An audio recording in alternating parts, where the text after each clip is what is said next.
Welcome back to Selling on Giants. I'm your host, Mr. Will, co-founder of Bellavix, an Amazon marketing agency, part of the Global Selling Network and the team behind over $500 million in sales on Amazon and Walmart. Today's guest is someone who's rewriting the rules of marketing measurement. Jeff Greenfield, CEO and co-founder of Provalytics. If you've been relying on cookies to track performance, that world is ending. Between iOS updates, privacy regulations, and tech platform changes, the traditional playbook for attribution is broken. Jeff's here to explain what every e-commerce brand needs to know about attribution in this new era, why it's not about tracking clicks, and how you can still confidently measure what's working even without cookies. We'll break down how Provalytics uses AI to fill in gaps, how to make smarter decisions across upper funnel channels like connected TV, podcasts, and even influencers, and what the smartest brands are doing right now to future-proof their measurement strategy. Let's get into it. Hey everyone, welcome back to Selling on Giants. Today's episode is all about attribution and why most e-commerce brands are getting it wrong. I sat down with Jeff Greenfield, CEO of Provalytics, to unpack what every brand operator needs to know in a post-cookie world. Here's what stood out. Last click is dead. It gives all the credit to the wrong channel and leads to bad spending decisions. Impressions drive revenue. Jeff explains why upper funnel tactics like connected TV and podcasts matter more than most brands realize.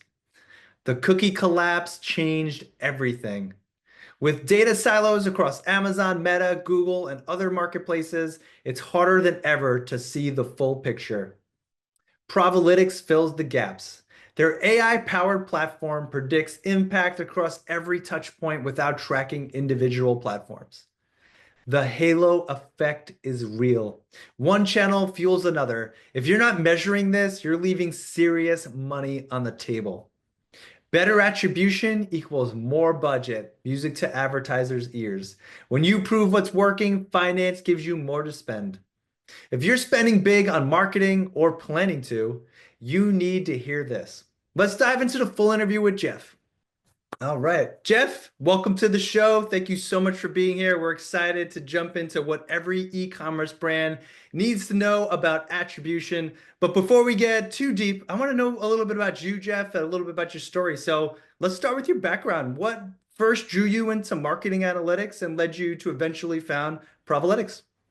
Well, here's the thing is that everyone always wants to know, how did I get into this? Because if you're a marketer, analytics is just, it's not sexy. I mean, it's numbers. So it's like, who wants to deal with numbers? We all say that we're data-driven marketers, but Mhm. the truth is I was a data-driven marketer and I was buying media for one of the publicly traded weight loss companies. And this goes back to 2007, 2008. So early days of digital marketing. And immediately we started seeing this huge problem. And the problem is that for every single sale, we actually had 5 or 6 partners that were claiming credit. And what I mean is that we call that the deduplication issue right now. But if I had like 1,000 orders in a day and I went and I added up all my platform metrics, it would say I would have between 5 and 6,000 orders. So that was a huge issue that happened is how do you come up with real numbers and figure out what's working and what's not working? And that led to building out one of the first multi-touch attribution platforms, which I founded in 2008. So I've been Wow. in this space for a while. And originally it was just a solution for that one client, but then we ended up scaling it to be for everyone from like a JP Morgan to Advance Auto Parts, GNC stores. And I exited that company right before the pandemic in 2019, thinking I was done with measurement. I'd spent 12 years, I'm all set. And then all of a sudden, when COVID hit, there became this kind of move towards privacy with the internet, and especially, and that really impacted the advertising ecosystem with the updates like the cookie update, So the sick of in-app update, and all of these things. And essentially, what I had built before at my former company was no longer going to work. But I had a theory, which was that since computers were so much faster, we're now living in the age of AI, that we can actually collect less data and use AI to kind of fill in the gaps, kind of like the stuff that they're doing with like gene sequencing and stuff. Yeah. And so started testing this out a couple of years ago and found like, oh my God, the results are absolutely amazing. We can do the same thing we did before, even go deeper, but we don't have to track users. And we can actually now go backwards too, which is really cool. And that led to the birth of Provalytics, which is pretty exciting. So that's kind of the backstory is that I've been in this and being in it as long as I have now, it is kind of sexy because we're in the middle of some of the largest marketing and media plans. So when everybody talks about online about, hey, I'm doing this, and everyone thinks this is hot and that's hot, we actually have the front row seat to what's going on. And we know actually what's working and what's not working for our clients. So it's a great spot to be in as a marketer because you get to work with some of the smartest minds in the marketing world. Man, that is amazing and quite the journey. And what I love most about it too, it's like always trying to prove that path to conversions. And, if there's gaps in your data, I mean, how do you know which investments are having the most impact? And also like, especially for like traditional media, your TV commercials or even your connected TV now, like there's always that, it's always a last click attribution. So being able to kind of see that path is amazing. And I mean, you have a lot of experience, and it sounds like this has been like quite the evolution. Was there a particular moment in your career that kind of changed how you thought about attribution and measurements, being a data-driven marketer like myself? Yeah, the biggest thing for me is when I first built out the first platform in 2008, and I looked over the media plan for the client, there was like one vendor. Now, back then, if I remember correctly, the client had to get like a 3.2 ROAS. So Mm. for every dollar they spent, they needed to get $3.20 back in return in order for them to be profitable. And if someone could maintain a 3.2, you could keep spending with them. Well, this one vendor was a small little partner, and we're only spending 15 grand a month with them. When we did our initial analysis, they came back with like an 8.2. And I'm like, Wow. 8.2. Well, that's amazing. Yeah, that But is. it's like, okay, 15 grand, let's double it to 30. Because you never really double spend, but it was so small anyway. Let's double it and see what happens. We doubled it and it went to 8.1. And Wow. so we kept scaling this vendor up over the course of about 4.5 months. Mhm. And at that point, we were spending about $400,000 a month with them, and they were at a 3.5. Now, here's the wildest thing is that the reason we were spending so low with them is that on a last click basis, this vendor was a massive loser. But since we're able to see the full funnel and we're able to see all the way from the top of the funnel all the way down and see its impact on revenue, we're able to see what was actually going on and we were able to scale them dramatically.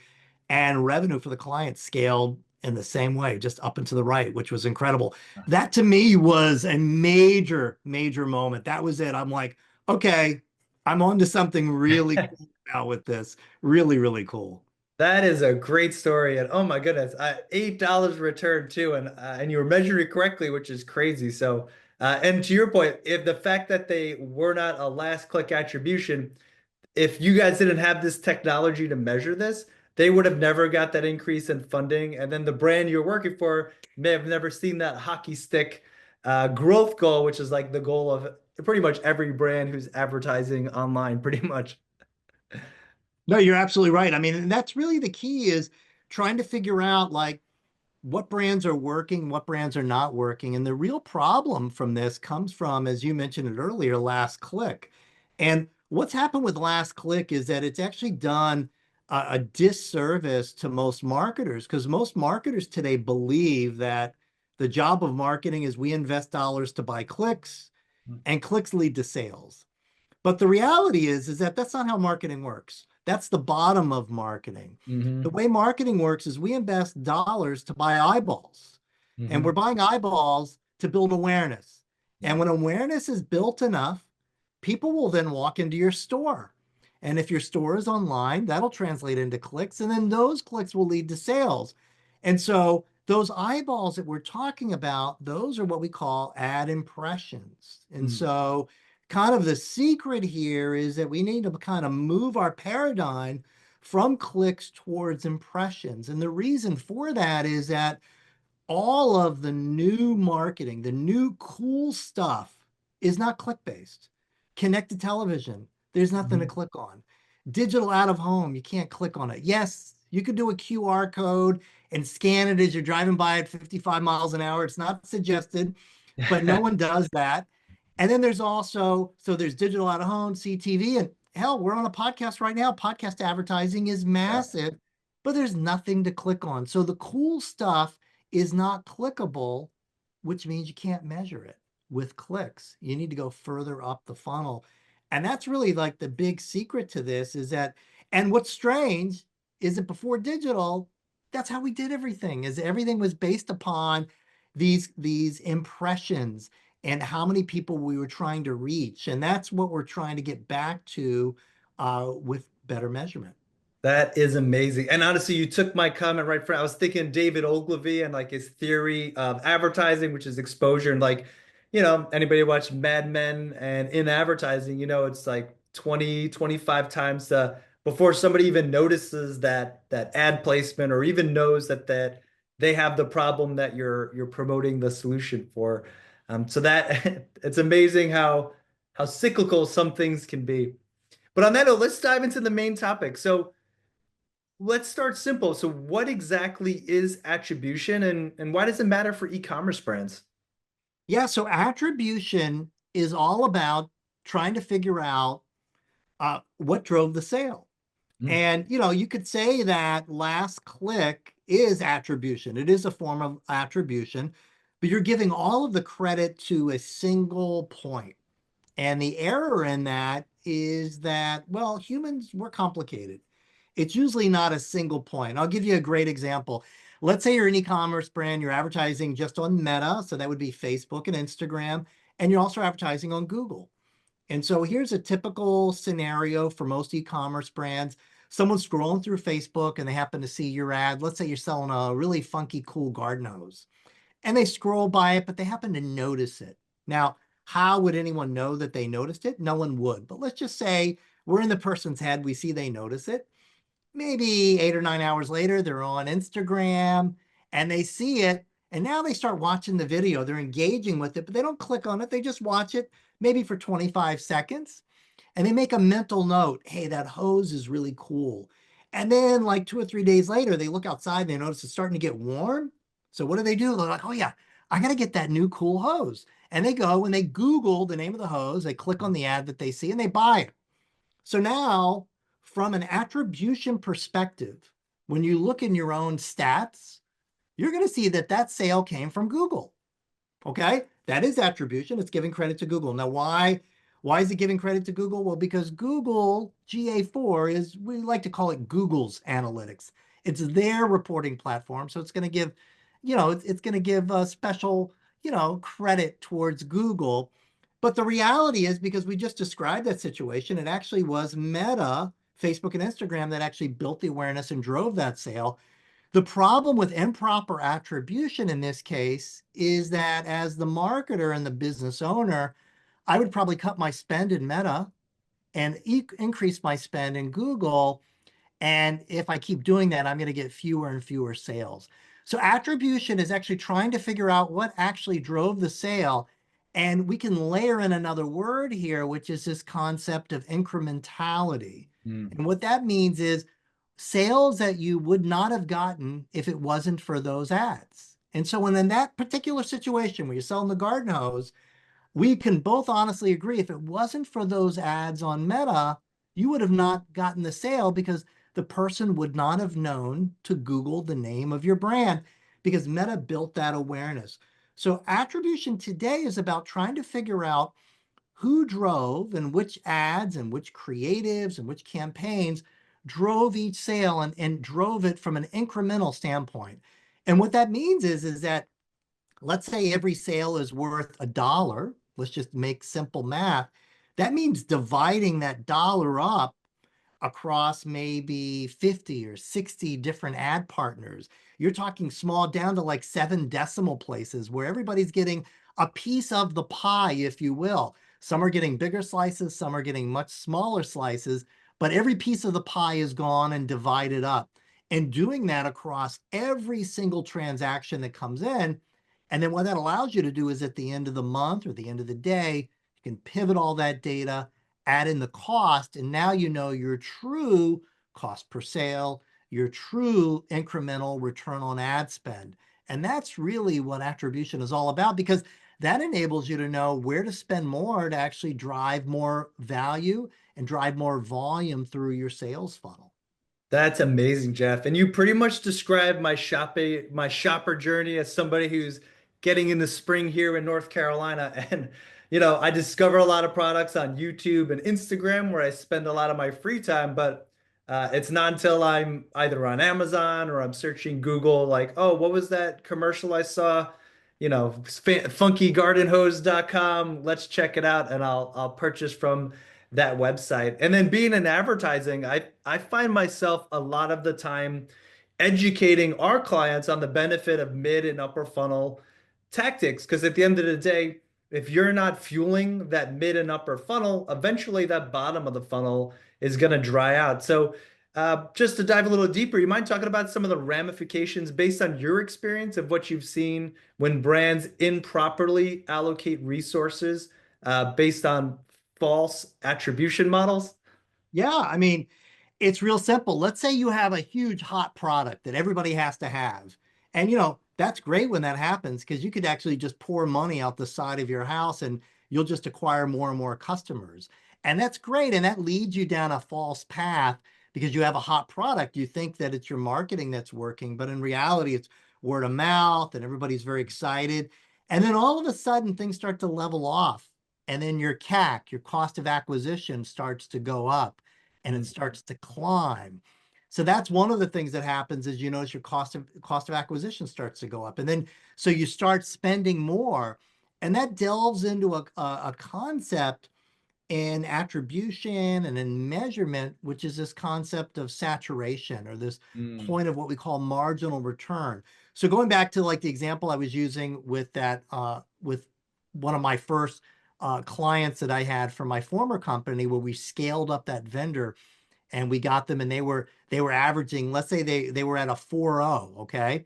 And let's say you've got a partner that's at a 4.0 and you're like, oh, I'm going to keep giving them more money. Well, eventually it's not a linear relationship. They're not going to stay at a 4.0 Mm. always. Eventually, they're going to get to a point of marginal return where you can spend more, but the return starts to turn around and kind of go backwards a little bit, where they may drop below a 3.2, which is where you need to be. And so that's one of the concerns, is that as you start to spend more and more and more, you start to overinvest. We see this with Mm. a lot of clients who come to us at first. We see that they are massively overinvested in generic Google search. Mm. And so that's one of the issues, is that you say, well, I want to be where the customers are biting. People are searching for my term and I want to be there. And the problem is, in today's world of e-commerce, it used to be you had a website, you sold stuff. Okay. Well, now you have a website, you sell stuff. If you're lucky enough, you're in retail. That's the way it was like 10 years ago. Mm. But now you also have Amazon. Well, the problem is that consumers know Amazon.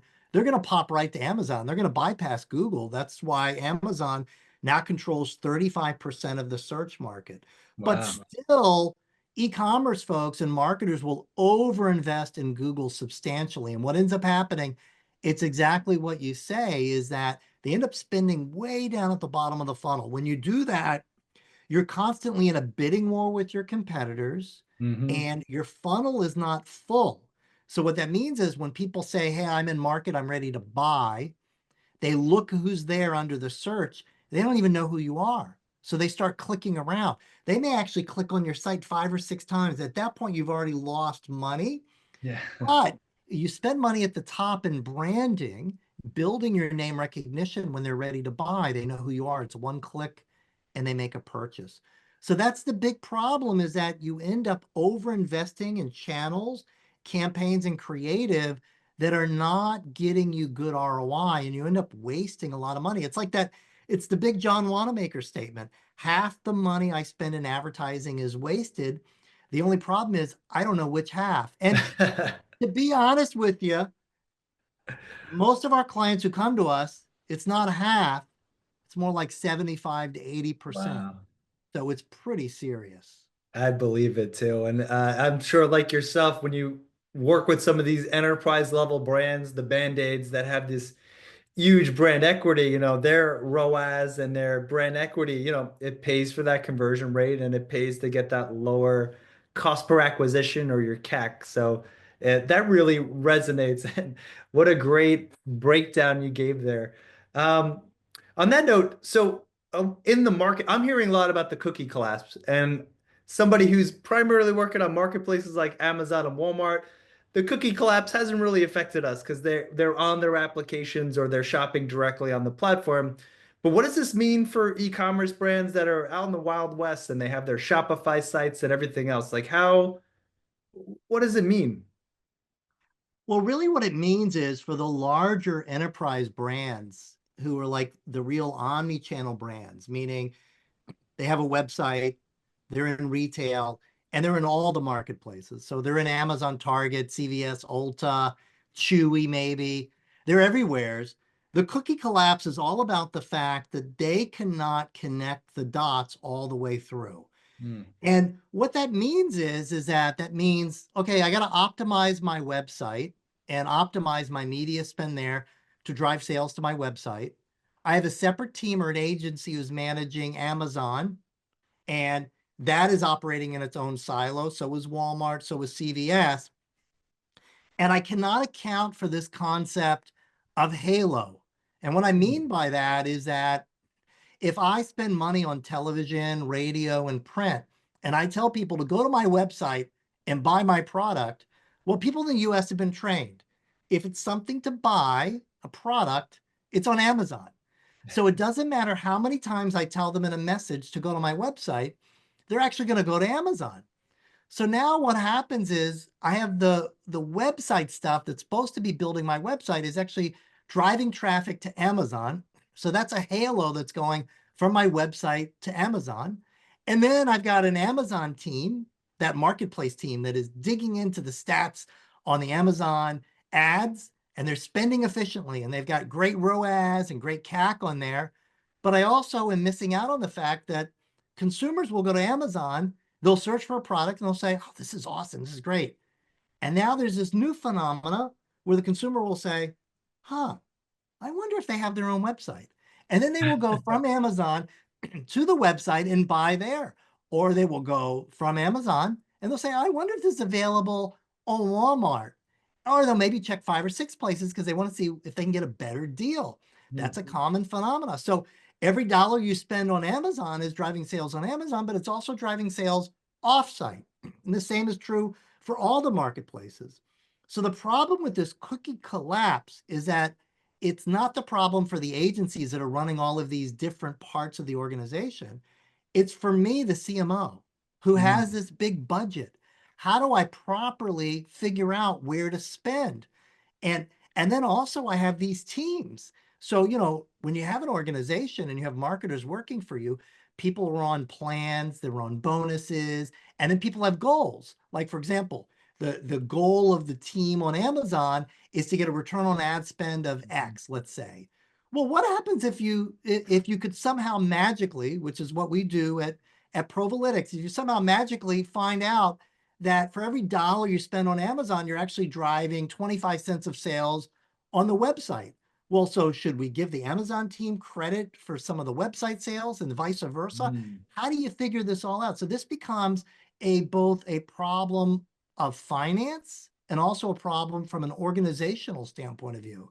And so this cookie collapse has kind of left a lot of folks trying to figure out how do you now build proper marketing organizations, but more importantly, how do you measure across all of this? And it's not so much that the measurement is the issue. We have the tools for it, but measurement in large organizations has lost a lot of credibility because the numbers that are being shared internally with finance don't match up with any sense of the truth. Because if I'm the CMO, I'm taking numbers from my own GA4, I'm looking at the Amazon stats, I'm looking at all these things, and the numbers don't add up. And finance sees that and says, yeah, It doesn't make sense to me. No, I'm not increasing the budget. I may be cutting it. I'm not increasing it. So the cookie collapse has whereas we had a number of years there where we could connect the dots all the way through, but now everything is its own ecosystem, as you said. Every app is separate. Nobody's talking to each other. And for privacy reasons, we know this is the future moving forward. Hmm. And that means organizations have to adapt and change. That's well said. How do you view, so like you hit a lot of really good points there, but I guess without, prior to a solution like yours, Provalytics, like when customers come to you, how are they currently tracking these metrics across these different verticals? And are they measuring like demand generation versus demand capture? Or do you find that they're using spreadsheets and it's a hot mess by the time they come to your front door and they're like, help me? It's all typically spreadsheets, and everything is managed in a silo. Hmm. So the website is separate from Amazon, Walmart is separate, everything is separate, and the budgets are completely separate at all. Not only that, but the teams are completely segregated. They don't talk to each other. So the Walmart team is usually like a marketplace team. So maybe the same team managing Walmart is also managing Amazon, but they never talk to the folks running TV. Hmm. Although a large percentage of their demand is being driven by TV. So nobody's talking to each other and everyone is completely siloed. And it's not an efficient way for the brand to actually figure out where you should actually be spending and how much you should be spending in each of these different places. That's so what type of KPIs are you do you find that most of these brands are tracking? Is it always just ROAS? And I know you mentioned earlier like incrementality. So um I know you're dividing that up. Is it weighted somehow? Is like a brand awareness impression share worth maybe a tenth of a dollar, whereas the actual conversion on the bottom of the funnel is two-thirds of that dollar? Like can you share a little bit about Yeah, some of the, yeah? yeah, that's where it gets really cool. Back in the early days of attribution, there used to be manual weightings that were done where you would say, okay, this type of impression is worth this type of click is worth this, and all that stuff. But now with the advent of AI, it's all dynamically driven. And the Mm, coolest thing about it is you don't have to take our word for it, because what the models do is they go back and they back test. And what I mean by that is they will go back and look at, like, let's say the last 12 months worth of data for a year. And they'll take that first month, because this is a model and it's AI, you have to train it. So for that first month, they'll say, okay, I'm going to give you all of the marketing data. And let's say I'm going to give you all of the sales. And then it says to the model, I'm now not going to give you the sales data. You have to predict the sales data. So when we back test the data, our models are completely transparent, meaning we held back all the sales data, and here's what your sales actually were, and here's what the model predicted. So you can mm, see how well is the model predicting based upon exactly what's in market for that particular day. And when we have good data, and the nice thing with e-commerce is that 95% of the time the data is readily available, it's mhm. all there. Our models are predicting better than 90 to 95%. So Wow. it's very, very cool. It builds a lot of confidence, but still it's tough for folks because, marketers are used to like following one set of numbers, which have been the platforms. And now all of a sudden we're telling them, hey, you need to, instead of bob to the left, you need to jab on the right type of thing. So we're giving you different coaching instructions, and it's tough, but our team works with our clients and their agencies to help them to understand how this is different. Because, listen, it's tough.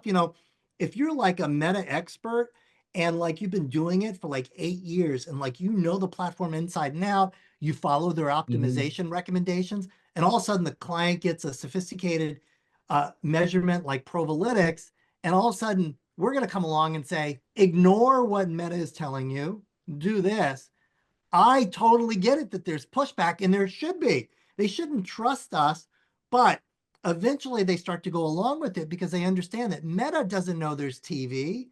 Meta doesn't know there's Amazon. Meta doesn't know there's Walmart. Meta has no idea anything else is going on except for Meta.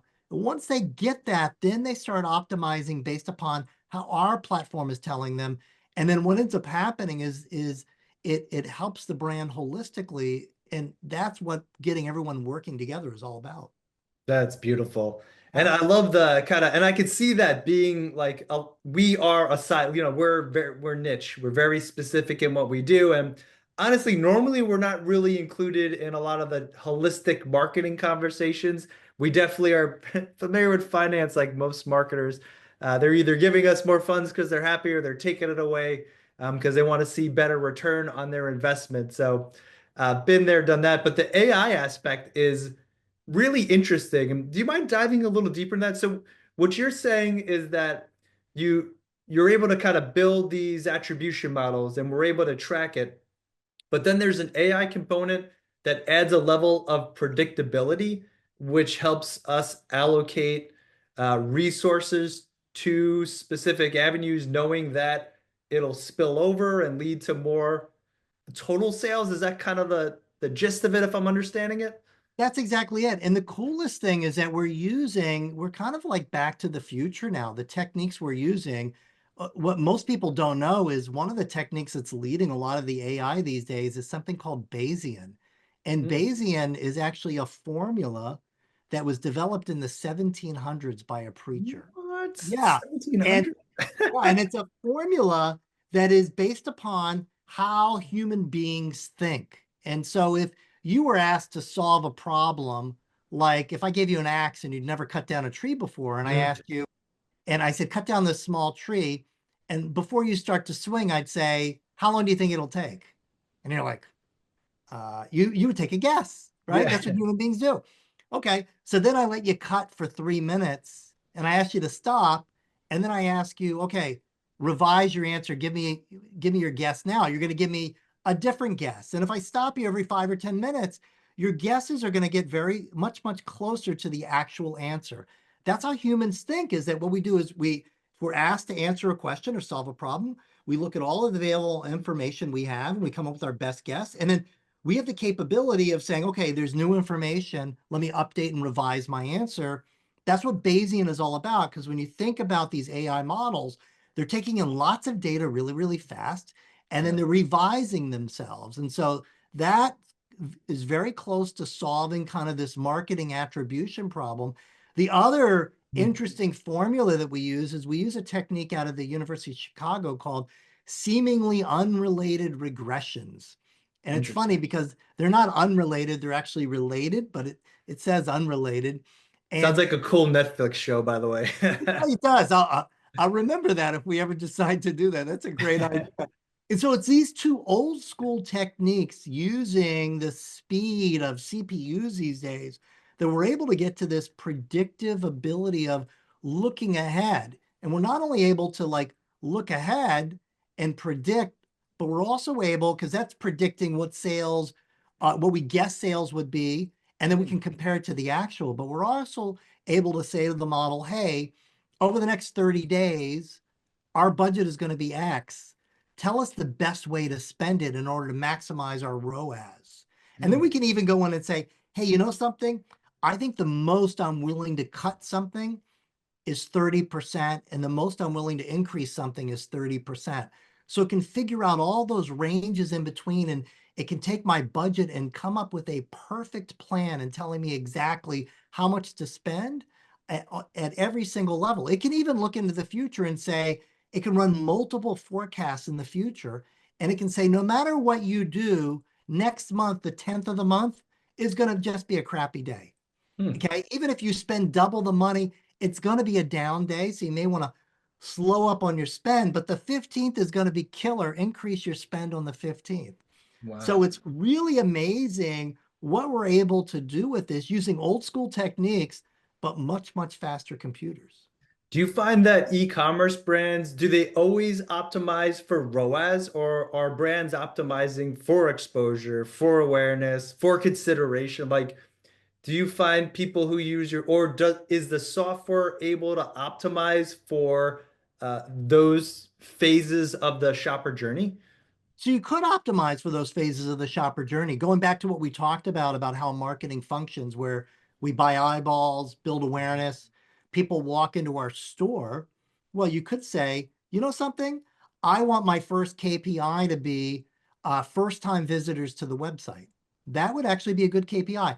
That would be something you could say is like, building awareness. It's an action around awareness. And then you could also say, you could also optimize towards add to carts, because a lot of people add to carts, but they don't actually purchase. But at the end of the day, those are great to know about. But all e-commerce brands, all they really care about is money in the bank. It's so true. The other KPI, though, that we're able to calculate for them is we're able to determine what we call time to conversion. So our platform is able to look at every single campaign. So like think about campaign, ad group, creative combination, and determine how long that combination is taking to actually get people to convert for each particular KPI. And then we can roll it up to a channel level so you can look at the differences. So for example, if you see that your paid social is taking 22 days on average to convert, you can then set expectations and say, we're starting a new campaign, but I'm not even going to look at it for 30 days because it needs time to bake in. Because if the average is 22, you probably want to give it like 35 days altogether. And this is also helpful because very rarely you ever given a budget and you just keep to that. Sometimes it's like 2 weeks for the end of the quarter and you get a call that says, hey, we have to cut spend by 90% today for the next 2 weeks. And by the way, and there's always a by the way, it cannot impact sales this quarter. Okay. Well, if that's the case, you have 2 weeks. So you want to cut things that have a long time to conversion, but not the short time to conversion. But it could be the other way around. It could be I'm cutting spend. And by the way, it cannot impact sales next quarter. So you don't want to cut those longer time to conversion. So those things help you in when you get into those tight corners and also set expectations in terms of how long things take to bake.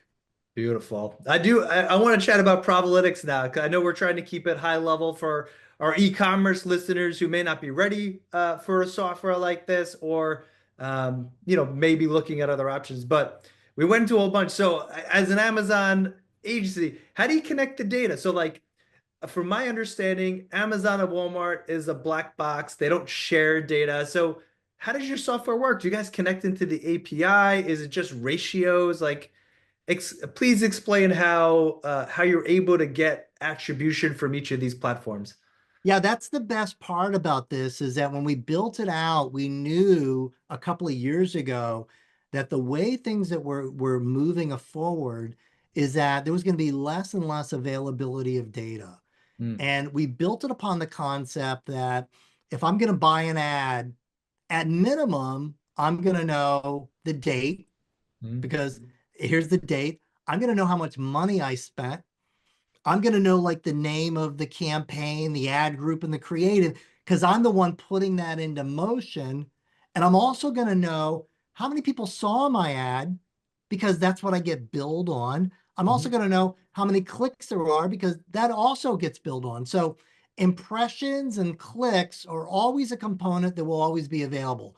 What's not available is who that person was. Of course. So we built it out from that aspect. So what we get from Amazon, we obviously get sales data in terms of what you sold, what the ASIN was, and stuff like that. But on the ad side, we get for every day at a very granular level, as granular as you want to go, how many impressions there were, if there were any clicks, how many clicks, and how much was spent. And we get that same level of granularity from Meta, from Google, when you think about it from TV, like we know the network, we know the creative, we know the day part, those types of things. Because what we want is we want the type of data that you as a marketer you and your team would use to optimize. Mm, Because that goes into the platform. And so this is what's really cool is that we can take all of this non-PII data where mm, there's not a direct line of sight and we have all the marketing data and we're asking the model, hey, look at this marketing data and determine what the incremental impact is just on Amazon sales. And then wow. what is the incremental impact on Walmart, on website sales?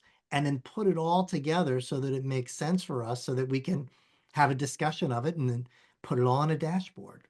That is amazing. Yeah. And so like it will know like a Google search is a little higher up in the funnel. So it's really going to know the difference between demand generation and demand capture and be able to like understand the ratios and the impacts based on each vertical, if I'm understanding it. No, you're absolutely right. Because remember, it's back testing it, but it also goes one step further is that there's a lot of aspects, there's tons of aspects you don't get from last click. But one of the most important things you don't get is this concept called ad stock. And in the Hmm. world of direct response, it's called lag. It's also called Oh, drag. latency. And Yeah. what that means is that imagine you had a spare $8 million around and you bought a Super Bowl ad.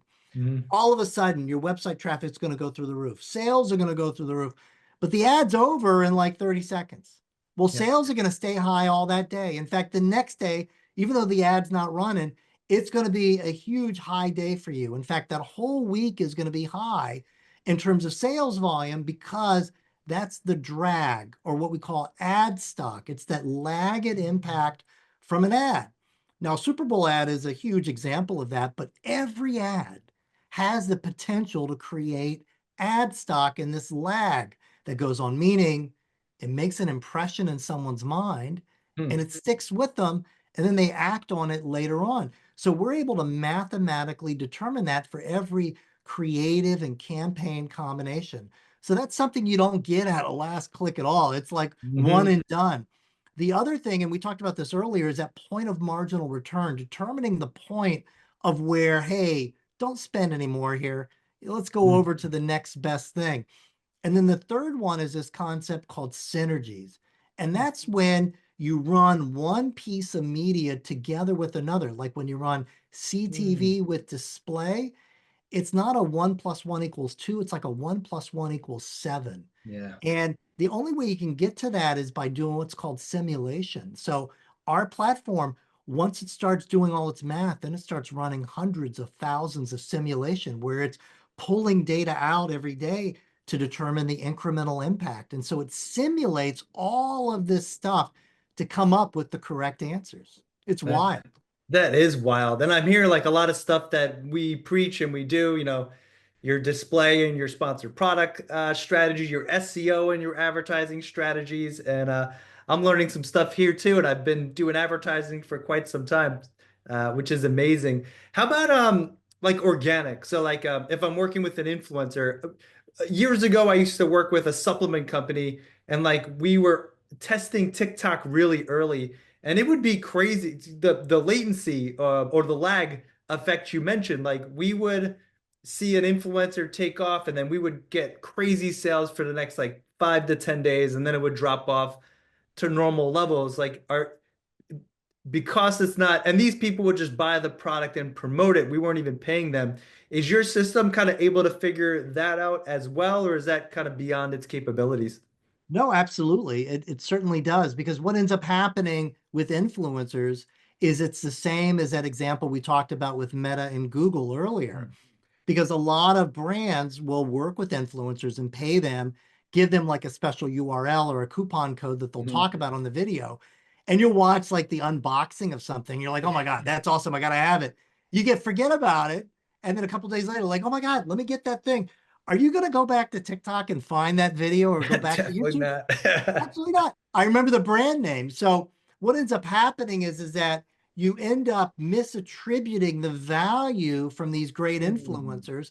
So we take in the impression count. We work with some platforms. There's some great platforms out there like Influence Logic, which is one of the larger YouTube influencer platforms that actually calculates and gives us all of that impression level data for every single day.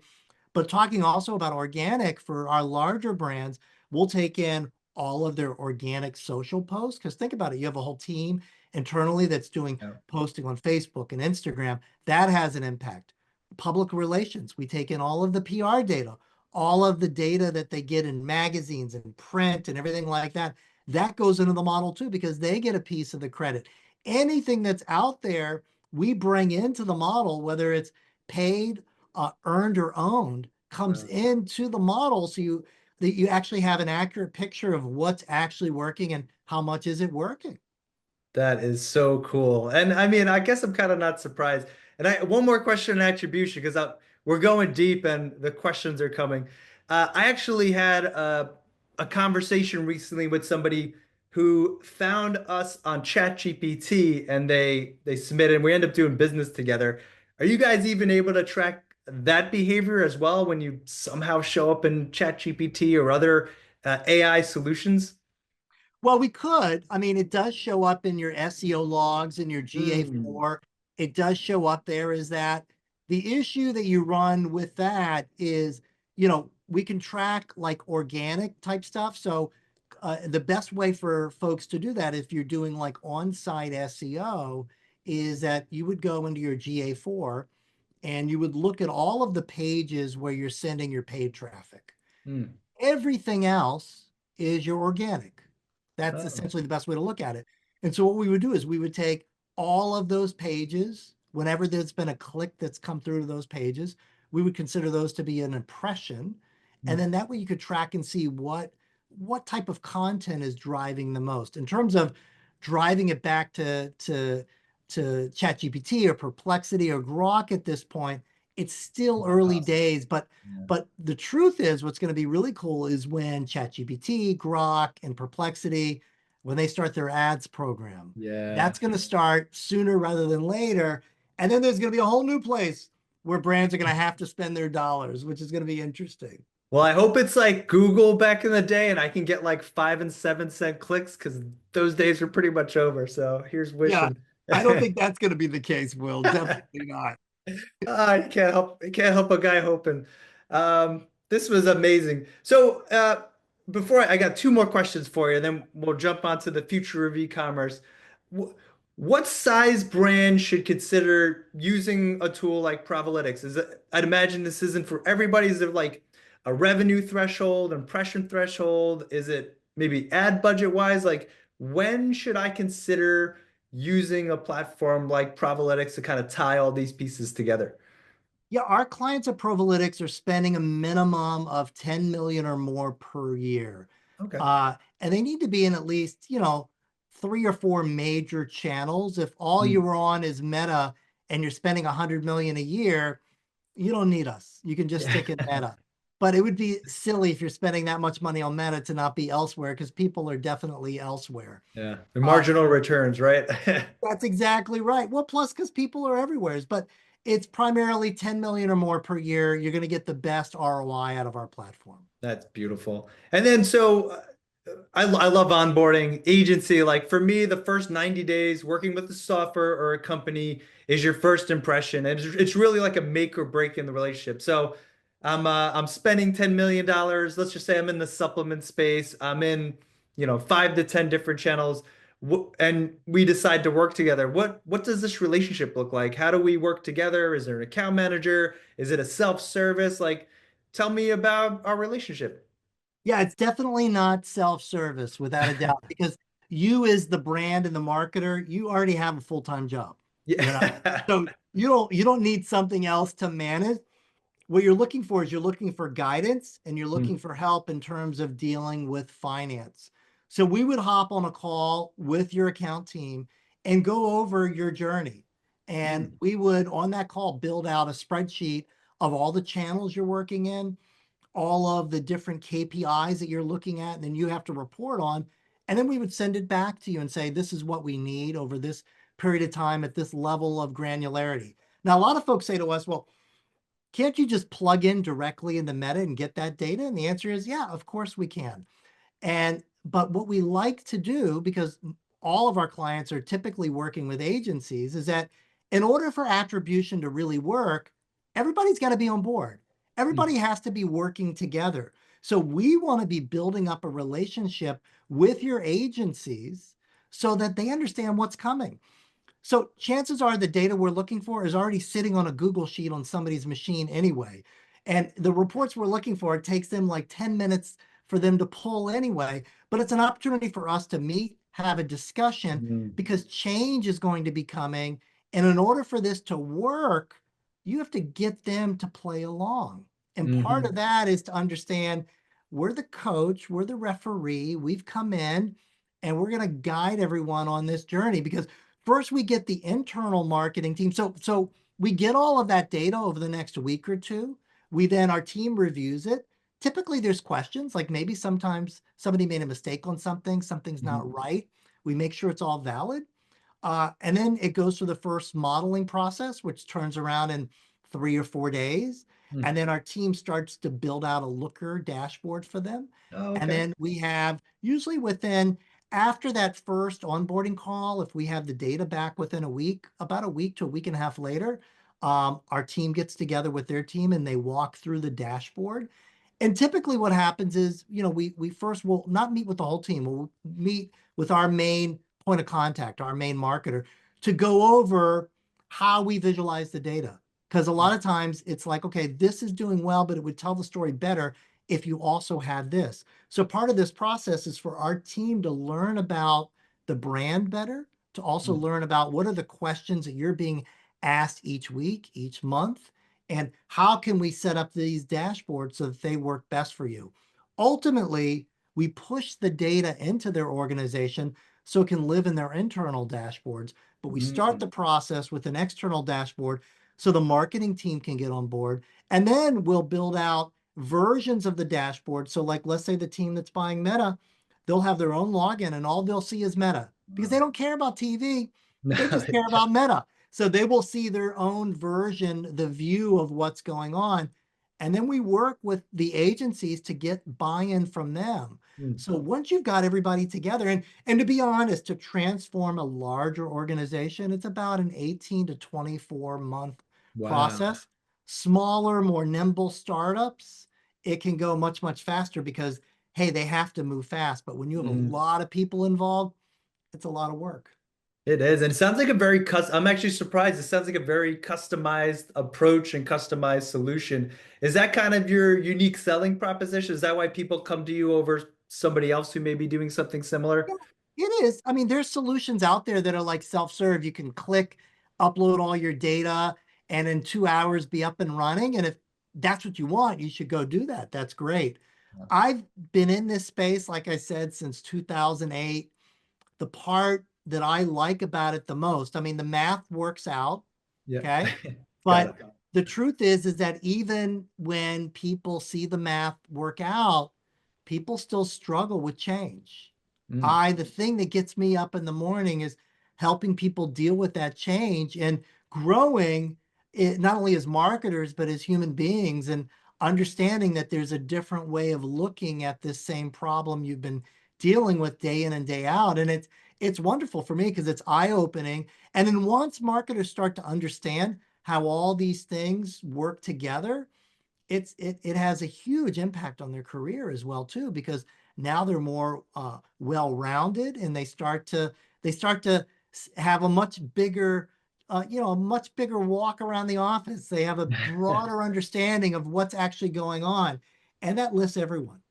Yeah, I believe it. And I could actually hear the level of education you have around this. Just our conversation. It's obviously years of you just being in this space and doing it. And, I agree. A lot of big part of my job on the agency side as well is educating our clients and ensuring they have a good experience. And it sounds like that's exactly what you're doing in your world. And of course, it spills over. So, Jeff, this has been amazing. But now I'm going to ask you to pull out your crystal ball, make a little prediction into the future. So, in the next 12 to 24 months, what key shifts should e-commerce operators expect and how marketing performance is measured and optimized? Well, I think the biggest shift for folks is this halo impact. Mm, That if you're not incorporating halo into your measurement, you're missing out probably on 35 or 40% additional revenue and ROI. wow. Because once you understand how one medium affects the other, you really know what buttons to pull and push in order to squeeze out more revenue with Mm, the same amount of spend. And you're also missing out on opportunities as a marketer because the best thing you can do for your career as a marketer is to take your existing budget and all of a sudden uh, get the get the rocket ship taken off. Because when that happens, when you increase your revenue by 50% or more, everyone in the organization is going to notice, finance is going to notice. And then when you go in and say, hey, I would like more money to spend more on CTV, they're like, absolutely, yeah. And so that's the coolest thing. So I think that's the biggest impact in the future is understanding not only the halo, but the bi-directional halo, the thing that goes back and forth, and understanding which channels are actually given the biggest lift that's happening right now. And you need to account for that in your marketing. Otherwise, you're missing out. It's like you're burning money instead. Thanks, Jeff. I couldn't agree more. And that the halo effect is everything. I know in the Amazon world, Jeff Bezos wrote this on a napkin and its impact, but it's crazy to see it out in the wild and how it's impacted so many different verticals and kind of how your solution puts this all together. So really amazing. Jeff, I want to say a big thank you for choosing to join us and bestowing this level of knowledge. This has been a really great conversation. And I've personally learned a lot about attribution. You know, we're primarily in our little niche, so it's really interesting to hear like the holistic approach and how these pieces all work together. But before we wrap up, could you let our listeners know where they can find you, if you have any interesting products you want to share and anything else? Yeah, they can go to provalytics.com. The easiest way to get there is just to go to get Prova. And Prova is actually an Italian word that means proof. So GETPROVA.com will take you to the website. On there, there's a lot of resources. One of the things that I think a lot of folks may like is we put together an attribution certification course that's Mm. no cost at all. And it talks about kind of the past, the present, and what we see is the future of measurement. And the main thing is about marketing is that it's always changing and you never want to be caught off guard. The No best way. way to understand and to try to predict what's coming is to study the past because these I things like move in patterns. So you can go, it takes you about an hour and a half to go through. There's a quiz afterwards. You pass it, you get a great certificate to put on your LinkedIn. Uh, so just go to getprova.com. You can also find me on LinkedIn as well. I put a lot of content up there that talks about things like Halo that we just talked about, and always love to speak with any other entrepreneurs or e-commerce marketers out there that have questions.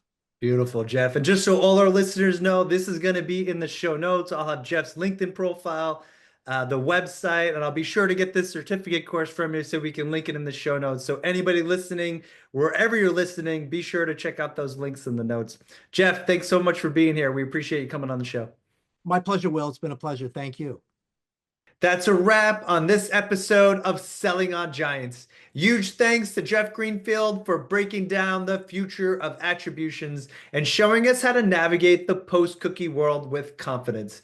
If you're an e-commerce brand trying to understand where your marketing dollars are actually working and want to make faster, smarter decisions without relying on outdated tracking, go check out Provalytics.com, link in the description in the show notes. Be sure to explore their free attribution certificate course and download the 2025 Attribution Playbook. Both are packed with insights to get your team ready for what's next. If you got value from today's conversation, make sure to follow, like, and subscribe, and even leave a review wherever you're listening in. It helps more operators discover the show. Thanks again for tuning in. We'll catch you next time on Selling on Giants.